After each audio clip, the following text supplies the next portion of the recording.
Good day. This is Dimitri Lascaris coming to you from Kalamata, Greece for Reason to Resist on May 19th, 2026. We're very pleased to be joined today for the first time by Carl Zha.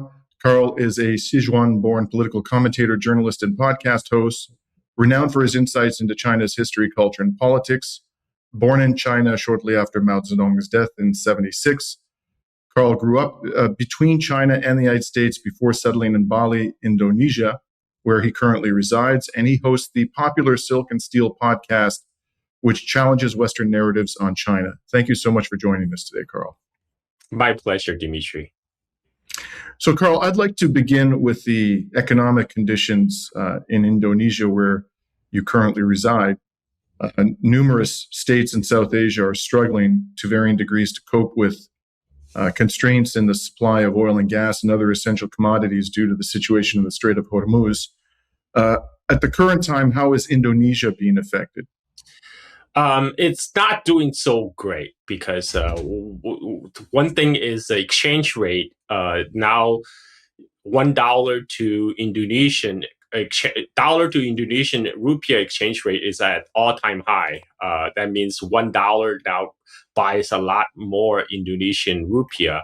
And Indonesia is a country that actually depends a lot on imports using dollars.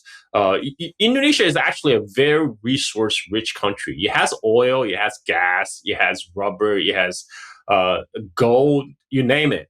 But the problem Indonesia faces is like a lot of countries in the global south.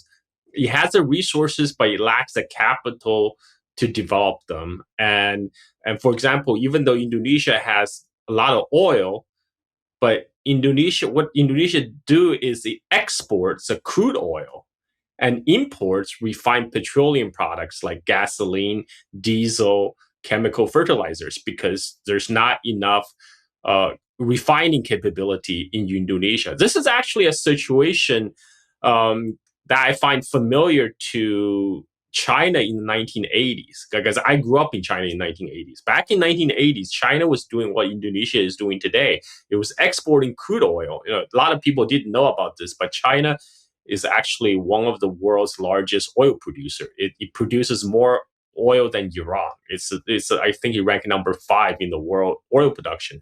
But back in 1980s, China was a net crude oil exporter. It was exporting crude oil to Japan, and it was importing gasoline, diesel, jet fuel, chemical fertilizers, because it did not have the refining capabilities.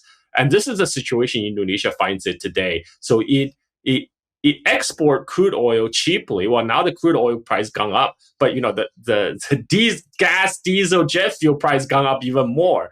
And now you have to import those back. And also it's imports 90%, 94% is soybean, mostly from the United States, which require dollars. So when the dollar goes up in value versus Indonesian rupiah, this is pretty bad for Indonesian economy. And so, and this part, a major contributing factor is what's going on in the Strait of Hormuz right now. And so have you seen a drastic increase in the cost of living in Indonesia since the war began in Iran? There hasn't been. Okay, so the government does subsidize the petrol. So there has been in price increases, but because the government subsidies, it's somewhat buffeted. But everything else price has gone up. From food, basic. Just basic groceries. Yeah, there's definitely an inflation going on. So the Strait of Malacca is a narrow stretch of water, 900 kilometers long, and from 65 to 250 kilometers wide, I understand, between the Malay Peninsula to the northeast and the Indonesian island of Sumatra to the southwest. And it connects the Andaman Sea in the Indian Ocean and the South China Sea. And as the main shipping channel between the Indian Pacific Oceans, it is one of the most important shipping lanes in the world. And there have been suggestions that if Iran succeeds in imposing a toll on ships passing through the Strait of Hormuz, then Indonesia will follow suit and impose a toll on ships passing through the Strait of Malacca. Do you believe that's a serious possibility? Is this something that's being discussed at a high level within the Indonesian political elite? This was proposed by the Indonesian finance minister, but they very quickly walked back for obvious reasons, because this is there are a lot of powers in this world that would not want to see that happen. First of all, so I don't think realistically it will happen, because first of all, United States would not want to see that happen, and U.S. is invested heavily on potentially controlling the Strait of Malacca, because U.S. Navy has for decades been, through think tank papers or their own war games, claim that they want to invest in choking off the Strait of Malacca as a potential choking point against Chinese energy supply, because as many people know, most of the Chinese oil gas imports from either Middle East or Africa have to go through the Strait of Malacca into South China Sea, and the idea that individual countries start to assert their sovereignty following the example of Iran. This is not something that the United States would want to see. So at the current time, I don't see Indonesia will go openly challenge the established norm yet. So let's then focus on the Strait of Hormuz. During Trump's recent visit to China, it was widely reported that senior Chinese officials agreed with the Trump regime that Iran should not be permitted to impose tolls on ships passing through the Strait of Hormuz. Do you understand that to be, in fact, China's official position? And if so, how do you think that is affecting or will affect relations with Iran? Because after all, the Iranian government seems quite determined to retain control of the Strait of Hormuz and to impose tolls on ships that pass through it. That's correct. First of all, this is what we got from this is a reporting on what the Trump administration said. They have agreed with the Chinese. I rather wait for the Chinese official readout to come out, and so because the Trump administration at this point have zero credibility, and what I can see is that China would like to return to the pre-war conditions into the Strait of Hormuz, because, as I mentioned, China do derive a lot of its energy import from the Persian Gulf region. China is about 86% energy self-sufficient, but it imports the rest, which is about 14% of its energy. And out of the 14% of the energy China does import, half of that is oil, and again, another 50% of that oil come from the Persian Gulf. So China has a big interest to see the traffic through the Persian Strait of Hormuz return to the pre-war level. So again, I think I can see they will just agree with United States in principle. It's something that they can throw the Trump administration a bone, but I don't see China lifting any fingers to help United States to implement that. I mean, how right now, U.S. has no way of opening the Strait of Hormuz. That's why they're trying to seek help from even China. But I don't see China is going to step in and somehow pressure Iran to give up on their control of the Strait of Hormuz. I mean, China can issue a statement of what they want to see happen, but would they help United States to achieve its aim in the Strait of Hormuz? No, obviously not.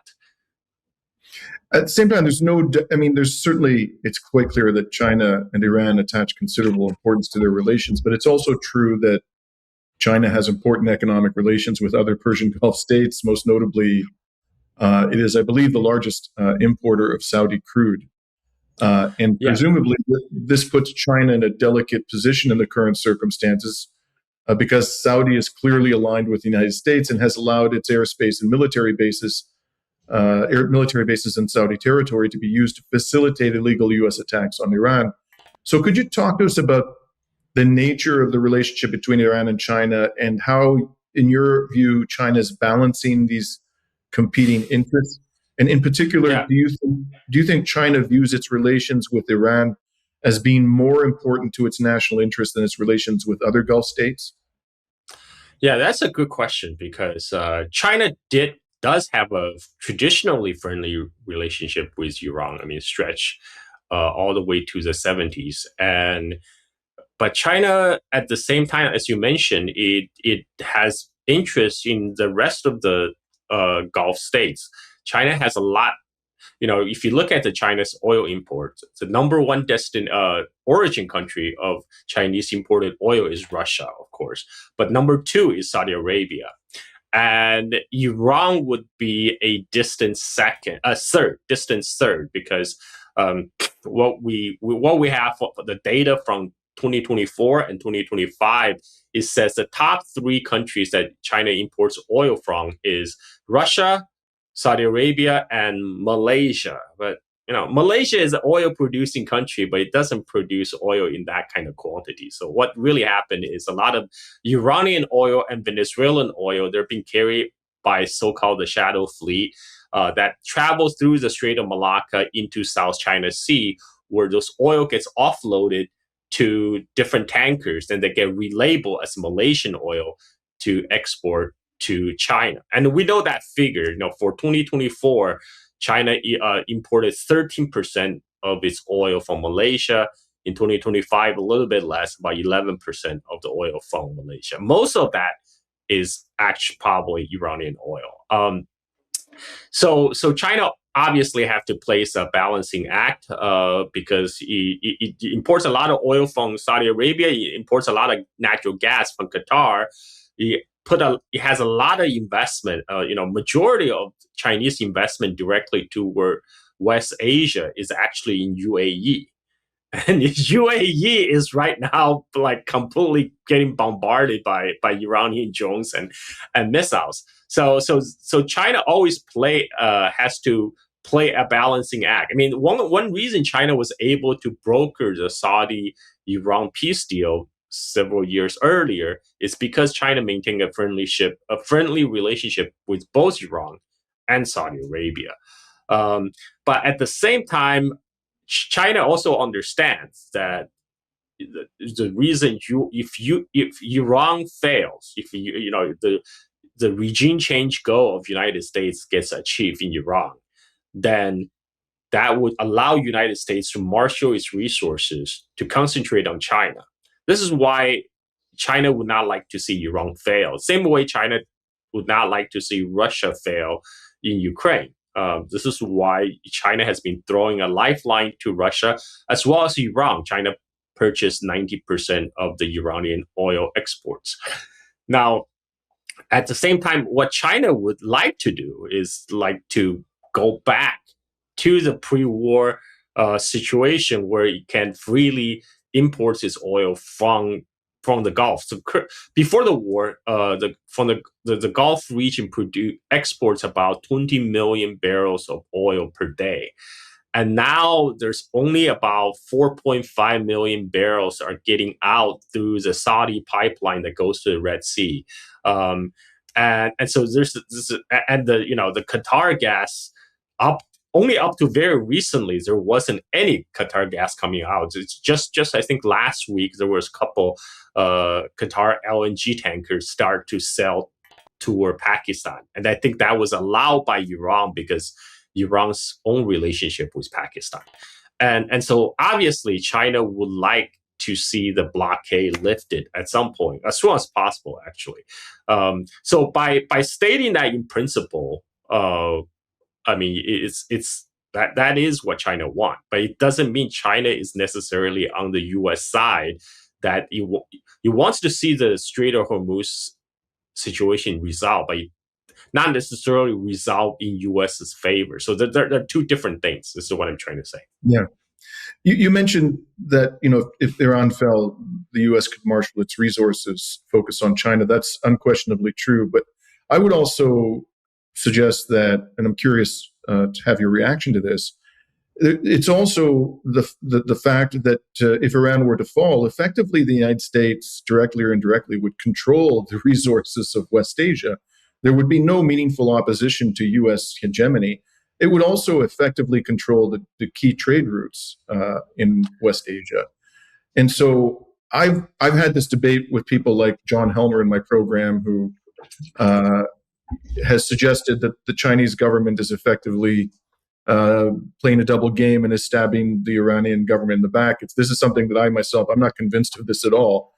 What I think is that China has a powerful incentive to ensure that Iran doesn't fall, but it also has a powerful incentive to publicly maintain a position of neutrality to the greatest possible degree, and to conceal in its own national interests the particular forms of aid that it might be providing to Iran. Is that also your assessment, Carl? Yes, this is actually the same position China adopted towards the Ukraine conflict.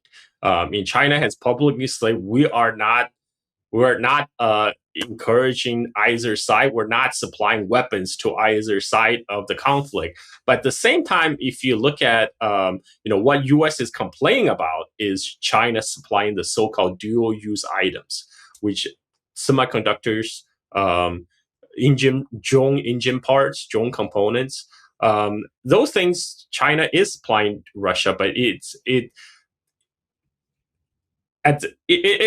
for China. There's a plausible deniability, say we're not supplying weapons to Russia, which is not supplying finished weapons to Russia. Same way, China is not supplying finished weapon to Iran. Instead, China supply Iran with chemical precursors that Iran needs to manufacture its missiles, which is the main Iranian arsenal against U.S.-Israel attack. So my read is the same as yours. China is playing a balancing game to allow it to maintain as much a neutrality stance, but at the same time still help its allies like Iran and right. Russia. Yeah, right. And there's been a lot of speculation in the media, both corporate and alternative media, about what exactly China is providing to Iran by way of assistance. And so, for example, we saw a report recently, I think this was in the corporate press in the United States, based on intelligence sources, that China is providing weaponry, finished weaponry, but it's going through third countries. It's not being delivered directly. So that kind of thing. What I'm interested in knowing, Carl, is let's just talk about hard facts, what we know with reasonably reliable objective evidence. What can you say with confidence? You mentioned a couple of things, chemical precursors. What can you say with confidence based upon the hard facts, hard evidence that China is providing to Iran at this particular time? China is probably providing satellite intelligence to Iran, including satellite targeting. Iran has gotten very good in this round, even compared to the 12 Days War last year. They know where to hit, what to hit. Even the U.S. personnel in hiding out in hotels in UAE, and they. Obviously, Iran has very good human intelligence on the ground.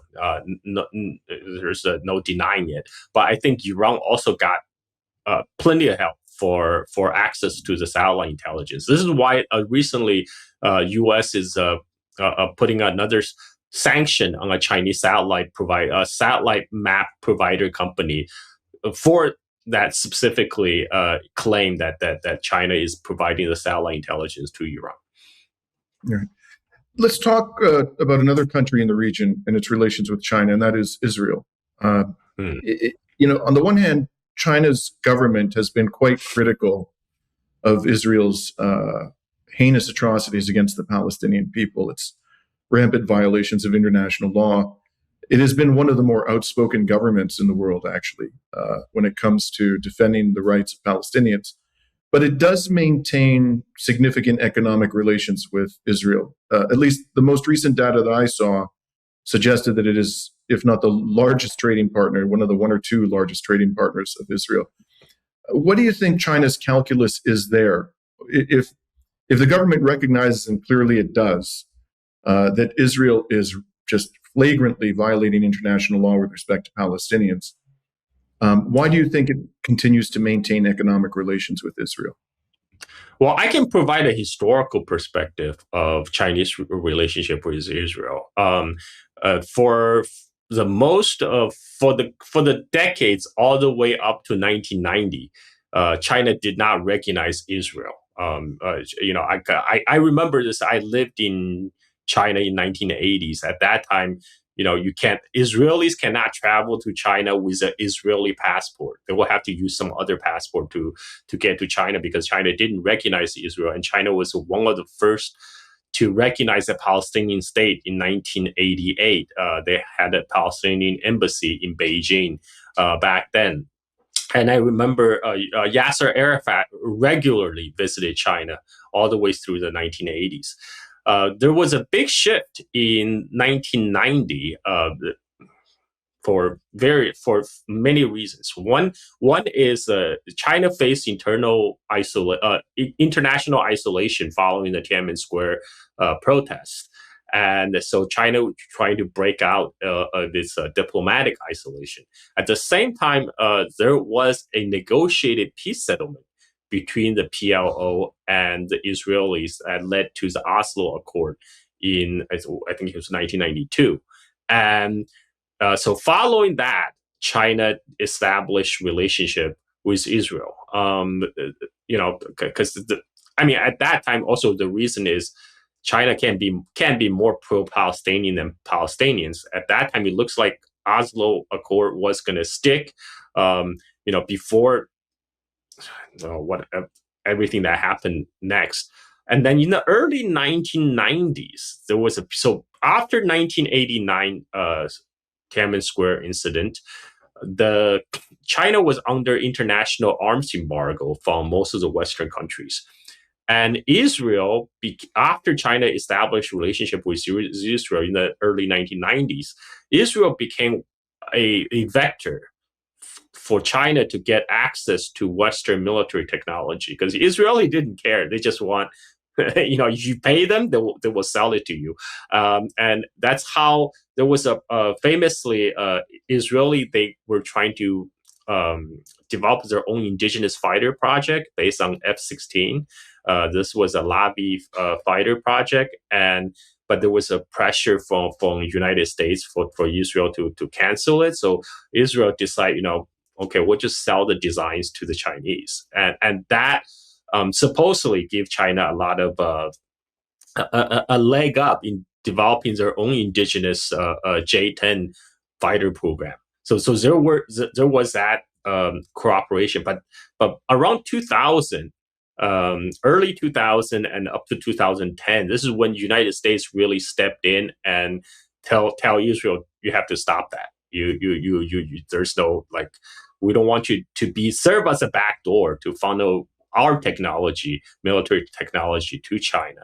So by 2010s, that conduit has basically stopped. So from the period of 1990 to 2010s, Israel was one of the backdoor channel for China to access Western, but particularly American technology. After 2010, though, that this is the part where, because this is when China was pushing for its Belt and Road Initiative, and this is how China got into the development of Haifa port. But as I understand, the new Haifa port is actually been taken over by an Indian conglomerate. There might be a difference between different terminals, but my understanding, the new Haifa port is under Indian management. But China is economically involved with Israel, because just as a lot of countries in the world, their largest trading partner is with China. Israel was no exception. Now, why China did not place sanction on Israel, your guess is as good as mine. My guess is China did not want to openly antagonize Israel's biggest sponsor, which is United States, because for up to very recently, China is trying to adopt a conciliatory stance toward the U.S. It's trying to avoid conflict. Xi Jinping actually brought up the Thucydides traps again during the meeting with Trump. He said, we don't have to fall into the trap. We do not have to fall into this conflict. So they rightfully see that Israel do have a lot of influence in the United States, and by placing open sanction on Israel would lead to even worsening ties with the United States. I mean, the ties with the United States is already pretty bad. That's my guess. My guess is just they want to avoid a more open confrontation with the United States on that front. So, Carl, this past week, I managed to gain access to a conference in Athens that was designed to promote deeper ties between Israel, Greece, and Cyprus. And there were some senior government officials from both the Greek and Israeli governments there, a number of heavy hitters from the private sector, including the chairman of Israel Shipyards and the chairman of Israel Ports Authorities. And the overarching preoccupation of everybody who spoke at this conference was something called IMEC, which is the India, Middle East, Europe corridor. Yes. Now, I have to confess my ignorance. I had heard of this thing before, but I really didn't care much about it. And then when I was nor had I taken the time to investigate it. But these people seemed so obsessed with this project that I began to take a much closer look at it. One of the things I found in the course of my research was an article on the Atlantic Council, which presented this thing as an alternative to the Belt and Road Initiative. And what I also discovered was that this thing is, in my opinion, at this stage, largely a pipe dream, if I can put it that way, in part because, not only for this reason, but in part because it's supposed to pass through the Strait of Hormuz, and now that is now under the control of Iran. So what is your view about the IMEC? How real is this thing? What do you think China's view about it is? How is this going to affect, if at all, the Belt and Road Initiative? The IMEC was seriously floated around during the Biden administration. And as you pointed out, it has always been touted as an alternative to the Belt and Road Initiative because the United States felt it has to counter the Chinese influence in the region. And the idea is to have this corridor that link India through the GCC countries, have a real connection that will traverse the GCC country, connect to Israel, and from Israel, ports, Haifa ports to Europe. Now, first of all, it's kind of, the whole idea is kind of economically dubious because, why you have to go unload your ships, go through Strait of Hormuz, unload your ships, put it on train, and then do another unloading at Haifa port and then ship when you can just have your ship sail to Red Sea. But I guess one rationale motivation provided was because the Houthis were shutting down the Red Sea traffic at that point, so that maybe that was made it gain some currency. But actually, they launched it. I'm sorry to interrupt you. They launched it in September 2023, which was before the Ansar Allah, before the genocide began in Ansar Allah. So apparently, they thought back then that it made economic sense. But sorry to interrupt. Please continue. Yeah, no, I mean, like, give me a normal situation. If there's no war, I mean, it doesn't really make too much sense. But they thought, I think it does a couple of things. One, it appeared the Biden administration is doing something, and to counter the Chinese influence. And two, it's to further bind the GCC countries to Israel. I mean, that's the whole Abraham Accords is all about. It's to first get the GCC country to recognize, normalize ties with Israel, and then get other majority Muslim countries, including Indonesia, to recognize Israel, basically to quash the whole Palestinian self-determination. And I think that's actually why one of the reasons why October 7th have to happen, because it happened the way after the aftermath of October 7th, basically the whole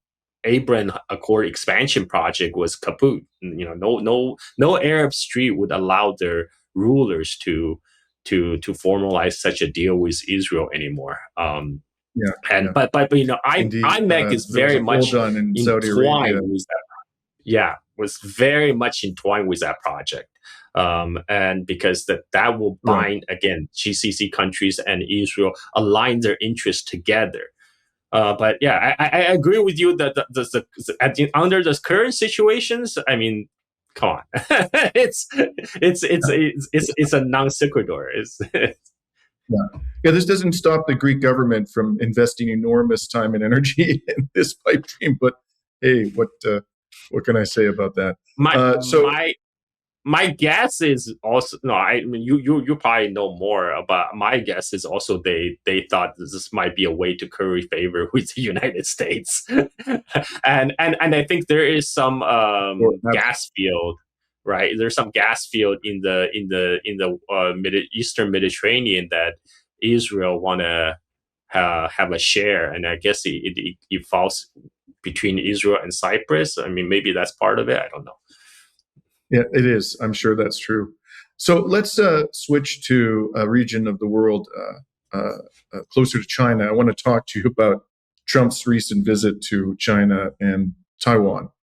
Again, we saw reports that, Trump is I'm trying to find the right words to describe it here, but that he made conciliatory noises vis-a-vis Taiwan, tried to sort of reassure the Chinese government that the United States isn't going to make trouble in that part of the world. Do you think that there has been a shift, a real shift, and one that will endure in the U.S. government's approach to the Taiwan issue? Well, I don't think they will stop selling weapons to Taiwan because, that's one of the core interests to the U.S. military-industrial complex. I mean, selling weapons to Taiwan is not even about defending Taiwan like they ostensibly claim, because what actually happened in practice is Taiwan usually pay upfront. They pay billions of dollars, and then they take delivery like 20 years later. And this is due to the state of military-industrial complex in the United States. The capacity is simply not there. And so everybody in Taiwan know, all these weapon purchases kind of paying protection money to get on the good side of the U.S. government, so they will take sides with Taiwan. And they don't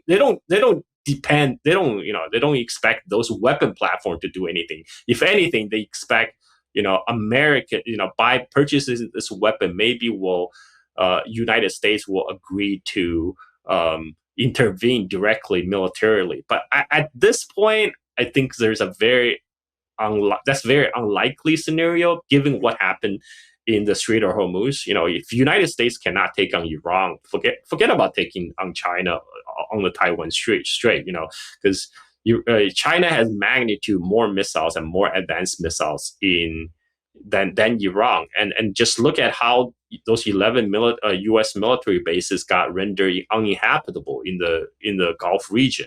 That will be the same fate of all the U.S. bases in Japan, South Korea, the Philippines if the shit hits the fan. So I think that Trump has been very conciliatory on this trip. He has been on his best behavior. I think one thing that compelled him to do so is the realization that, they no longer hold the upper hands when you come to negotiation with China. And, compared to what Trump said about Taiwan versus Biden, is actually a big difference, because there was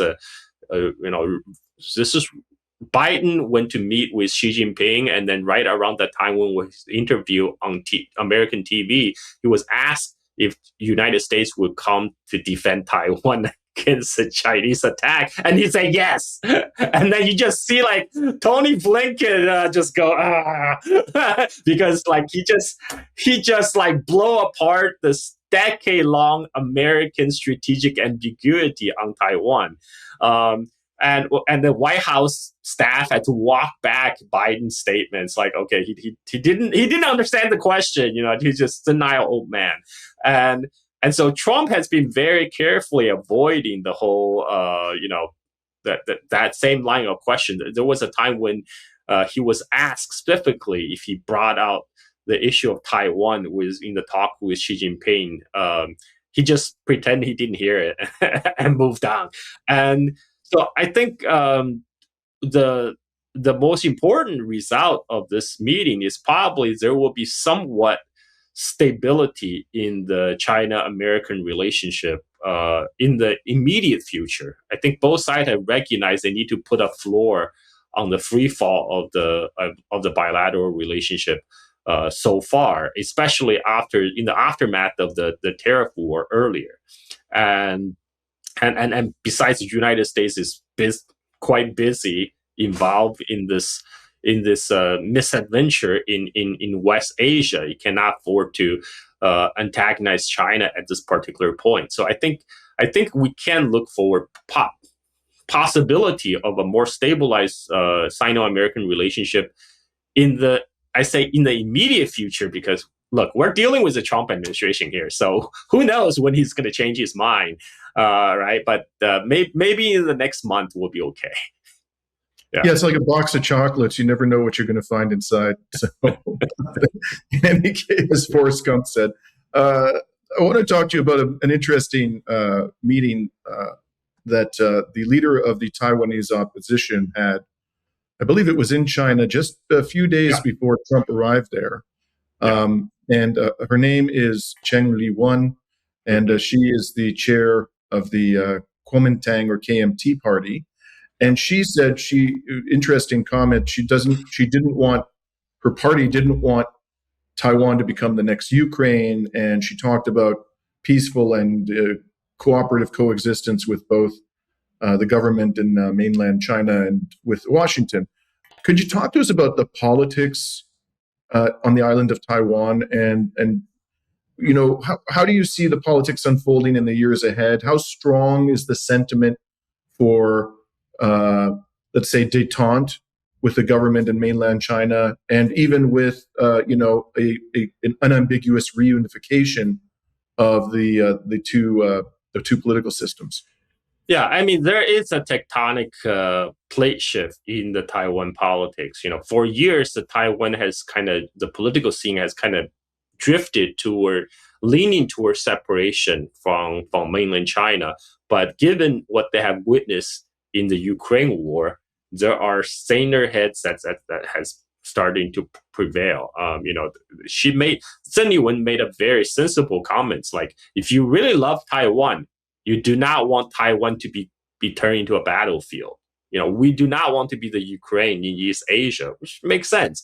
And the Taiwan has, she's also from the party, the KMT or Kuomintang party, that sometimes in English translation translate into the Chinese Nationalist Party. So they are, by their origin, they weren't the pro-independence party versus the current ruling party of Taiwan, the DPP, the Democratic Progressive Party, which in its party platform says it advocates Taiwan independence. But then when they got elected into power, they try to whistle out of it. They say, the Republic of China on Taiwan is already independent, so we don't have to declare independence anymore, which just means status quo. And so essentially both parties, they're both status quo parties, but there are some minor differences. The DPP, they do play on kind of divide and conquer strategy, especially along ethnic lines, because Taiwan's population, 85% of the Taiwan's population are descended from the family who were already living in Taiwan before 1949. And then 50% of the Taiwan population are the descendants of those people who came from mainland China as a result of the Chinese Civil War, when KMT or Chinese Nationalist Party was defeated by the communists.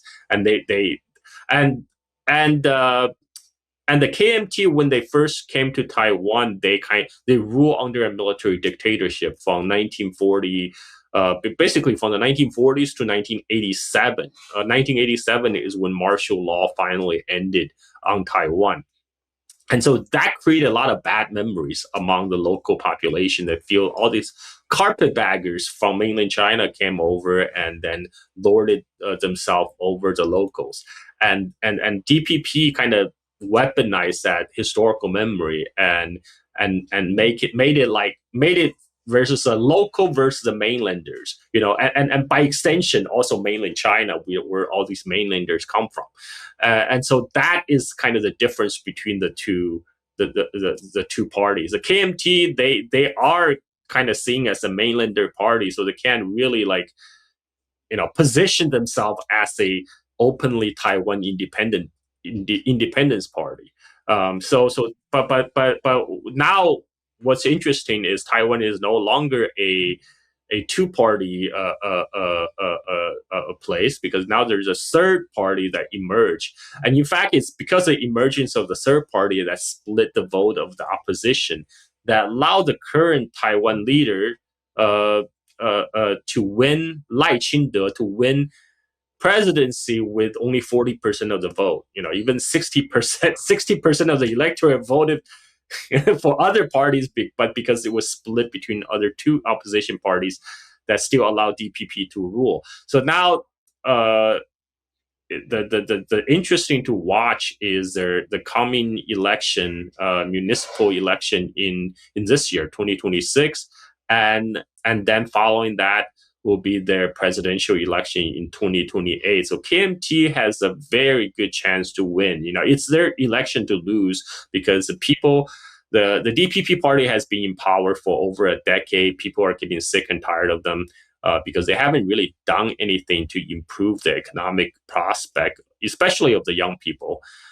Because Taiwan is facing the same problem of a lot of advanced economies in the West. Like the housing prices are high. The young people, they can't afford a place to live, and they don't have a good job prospect in the job market. They don't have they can't look forward to a better economic future. So there's stagnation. There's hollowing out. The only thing that Taiwan has right now is TSMC, the Taiwan semiconductor industry, and which United States is actively sabotaging, because they made TSMC to move production to Arizona and make them do tech transfer with Intel, which is not great for Taiwan. And Trump also commented on this. He said, Taiwan, they stole our technology. They stole our semiconductor industry. I don't know. I didn't like that.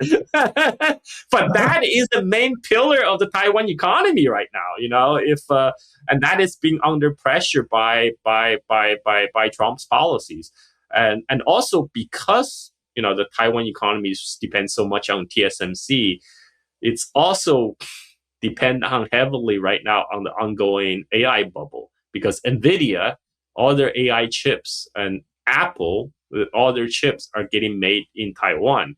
And if the AI bubble bursts, this is going to be bad. Not only be bad for United States, because it will be terrible for Taiwan, because they have been cut off from one of their biggest market, which is China. This was under Trump's semiconductor sanction against China.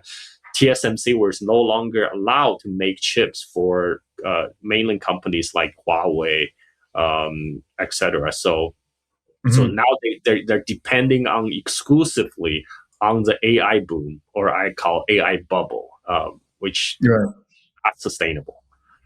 It's just mind blowing that the United States would be able to block TSMC from selling chips to China. I mean, it's just crazy. But this is how the U.S. Sanction work, because U.S. secondary sanction is essentially a global sanction. It says any companies that use any U.S. technology, or if you use U.S. dollar as transaction, then you are liable to our sanction laws. Then we can sanction you, and that's why you have to follow our rule. That's why when the U.S. put sanction on 5 Chinese oil refineries for buying Iranian oil, China had to issue a counterblock measure to tell the Chinese companies, hey, whoa, you don't need to apply, you don't need to obey the American laws. But normally, if the Chinese government didn't step in, it means that even the Chinese companies will try to refrain from doing business with those Chinese refiners, because they either have some overseas operation that dealing in the U.S. dollars, or they have some business in United States that they might be worried about, that make them so a U.S. law that require a Chinese company in China to boycott a Chinese oil refinery. I mean, which is ridiculous. That's why Chinese government finally stepped in. It's like, whoa, we don't buy that shit here. Like, you guys are you guys are specifically ordered not to obey those U.S. sanctions. You better continue to do business with those Chinese refineries, or else we will get them. We will get you. Yeah. This effectively forces a decoupling of the economies, does it not? To the extent that there is conflicting legislation, these corporations then have to choose in which jurisdiction they're going to operate. They can't choose both. Yeah. Do you think this is the start of some, or maybe it's not the start, maybe we're well into the process of decoupling of the Chinese and American economies because of the aggressive extraterritorial application of U.S. law by both the democratic regimes and the Republican regimes?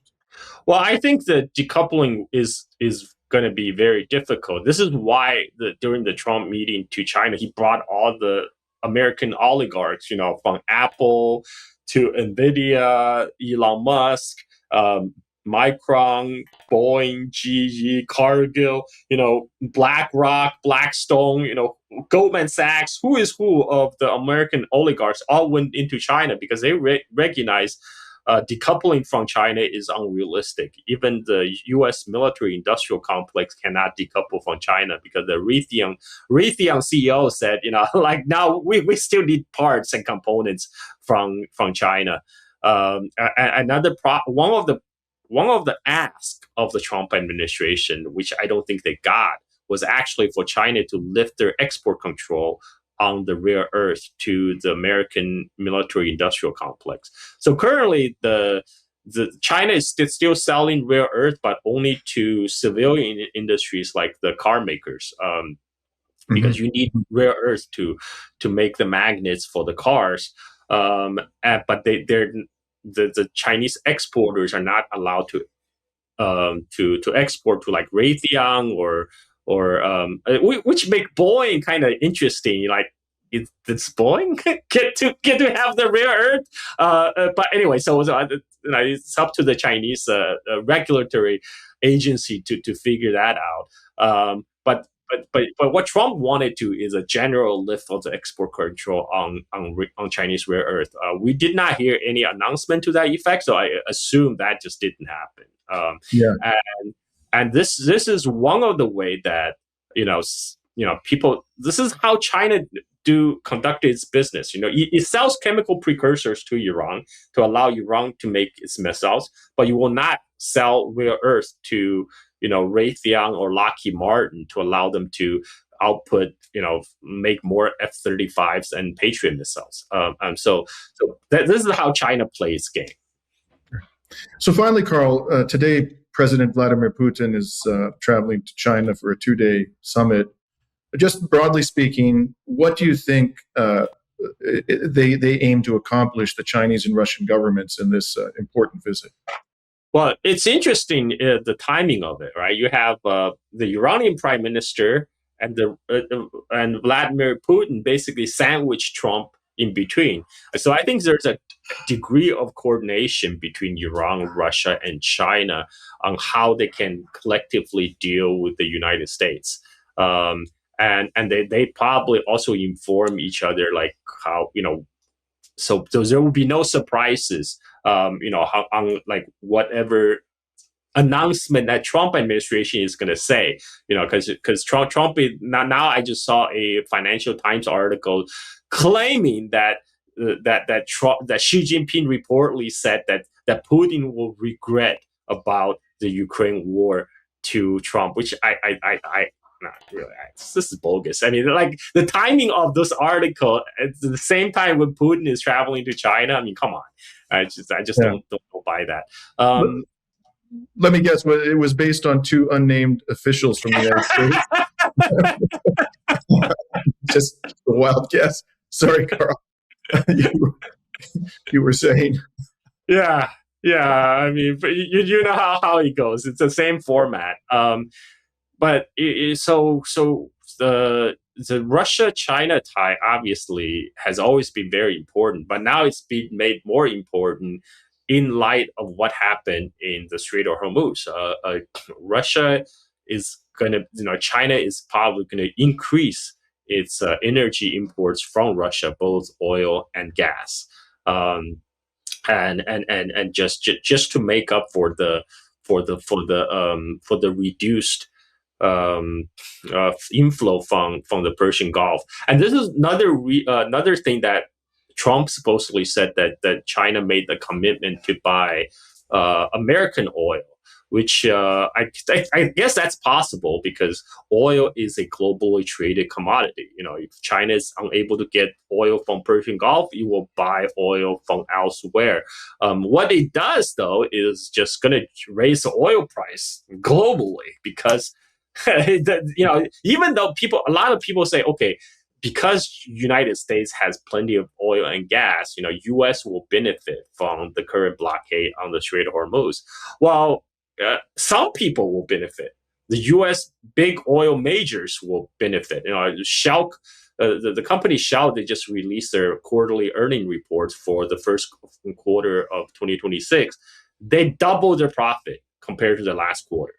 And that's from January, February to March. So only March was when the war really got under the way. So their next quarter earning report is going to be even more spectacular. But this is bad news for everybody else who buy their product because everybody else is paying for it. This is why you have reports of 45% of American farmers are declaring 45% increase in the farm bankruptcy in the United States, and 70% of American farmers said they can no longer afford the increase in the chemical fertilizers price and the diesel, and the increase in the price diesel. Because I say, these companies, they will export their expensive American LNG elsewhere to make the profit, maybe to Europe. So the American farmers still not going to get their fertilizers and diesel to plant their crop, which it's going to be really bad for end of the year when because the planting season is almost over now. The spring planting season is almost over, and that means 1 year we're going to have crop shortages. We're going to have grain shortages at the end of the year. Yeah, we're in for a hell of a summer. And a fall. Anyways, Carl, it's been a great pleasure talking to you. Fascinating discussion. Thank you for your insights, and I hope we can have you back on the program soon to continue the conversation. For sure. Thank you. And we're signing off today on May 19th, 2026.